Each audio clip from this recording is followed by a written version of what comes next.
Hello বন্ধুরা, কেমন আছেন সবাই? মিষ্টি প্রেমীদের জন্য নিয়ে এসেছি আরেকটি লোভনীয় মিষ্টির রেসিপি। ঢাকায় এটি বেবি সুইট নামে পরিচিত।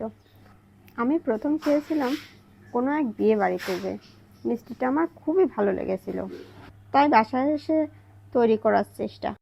আমি এখানে 2 লিটার দুধের ছানা কেটে জল ঝরিয়ে নিয়েছি।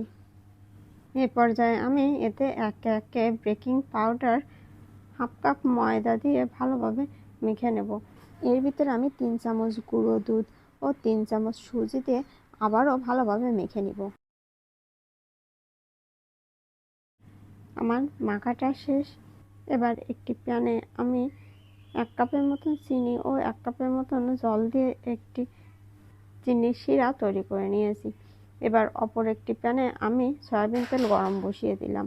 তেলটা হালকা গরম হয়ে আসলে আমি ছোট ছোট মিষ্টির আকারে করে এটিকে ভাজতে দিয়ে দেবো। এটি কিন্তু একেবারে লো আঁচেই ভাজতে হবে, তা নাহলে আপনার মিষ্টিটা পুড়ে যেতে পারে, ফেটে যেতে পারে, অনেক সমস্যা হতে পারে, পারফেক্ট হবে না।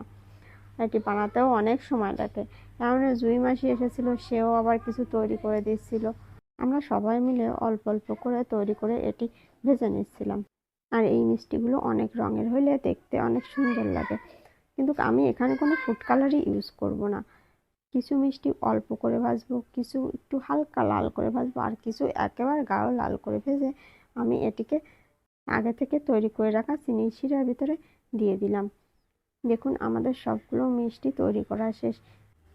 এটি দেখতে কতটা লোভনীয় হয়েছে। আমি একটি প্লেটে মিষ্টিগুলো তুলে নিলাম। এটি দেখতে কিন্তু অনেক সুন্দর দেখায়। ছোট ছোট মিষ্টি অনেক রঙের হয়, খেতেও কিন্তু দুর্দান্ত স্বাদের হয়, খুবই রসালো এবং সফট। একবার তৈরি করে দেখতে পারেন, ভালোই লাগবে। কেমন হয়েছে আজ আমার বেবি সুইট জানাবেন।